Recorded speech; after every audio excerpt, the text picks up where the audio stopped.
அனைவருக்கும் வணக்கம். வணக்கம். இன்றைய சேட்டைகள். கன்னியாகுமரி ரயில் ஏசி பெட்டியை கண்ணாடியில் உடைத்த வாலிபர், போலீசார் கைது. ஆரல்வாய்மொழி அருகே எம்சன் ஏற்றி வந்த லாரி தீயில் இருந்து நாசம், டிரைவர் உயிர் தப்பினார். இரணில் அருகே அதிவேகத்தில் வந்த பைக் மோதி இளம்பெண் பலி. ஜிபே மூலம் பணம் பறிக்கும் கும்பல், கொஞ்சம் உஷாரா இருங்க. மார்த்தாண்டம் அருகே ஓடும் பஸ்ஸில் பெண்ணிடம் 5 பவுன் நகை அபேஸ். தென்தாமூர்வலத்தில் விஷம் குடித்து பெண் தற்கொலை. உத்தரப்பிரதேசத்தில் கோயிலுக்கு செல்லும் வழியில் கால்வாய்க்குள் கார் பாய்ந்து 11 பக்தர்கள் பலி. 9 பேர் ஒரே குடும்பத்தை சேர்ந்தவர். சுங்காங்கடை குளத்தில் சடலமாக மிதந்த பேரூராட்சி ஊழியரின் கணவர். விசாரணையில் குளத்தில் சடலமாக மிதந்தவர் ஜெபஸ் ஜெயசிங் என்பது தெரியாது. இவர் சொந்த ஊர் 5 கிராமம்.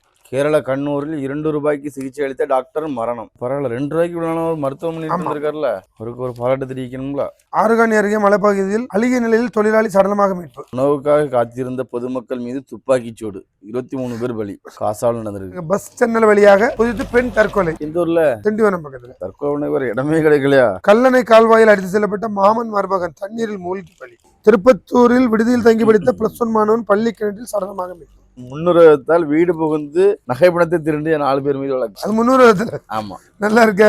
அப்ப முன்னுரிமம்னா அடிக்கப்படாத, யாரையும் கோவப்படக்கூடாது, வீட்டுல போய் நகலான்ட்டு போயிடலாம். முஸ்லிம் தலைமை ஆசிரியரை வெளியேற்ற பள்ளி குடிநீர் தொட்டியில் விஷம் கலந்தது கொடூரமானது.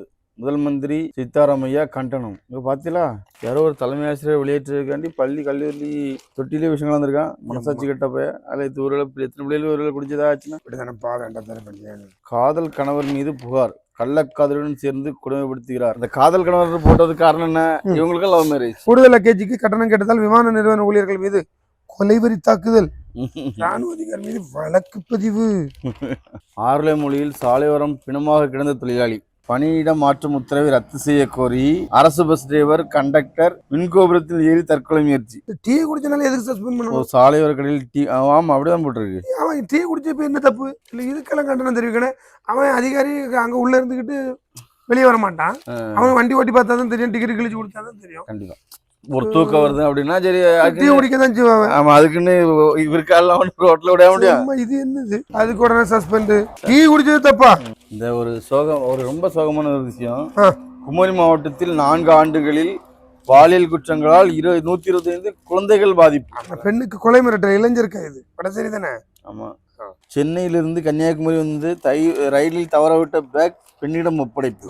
ஆபாச படம் மிரட்டல், ஐடி ஊழியர் மீண்டும் கைது. அதனால மீண்டும் கைதுன்னா கைதாயிட்டு இருப்பாரு. நாகர்கோவில் ஹோட்டல்ல QR கோடு மூலம் ரூபாய் 14 லட்சம் மோசடி, கணக்கர் உட்பட 2 பேர் மீது வழக்கு. மழை பெய்தால் சாலையில் தண்ணீர் தேங்கத்தான் செய்யும். ஹரியானா முதல்வர் விளக்கம், அப்புறம் தங்க செய்யும். இதெல்லாம் ஒரு மேட்டர். மழை பெஞ்ச நேரம் தண்ணி எங்க போகும்? ரயில் பிளாட்பாரத்தில் காரை ஓட்டி ராணுவ வீரர் கைது. பாய். நீ ஆக்சுவலா சிவான லீவ் போட்டாரு.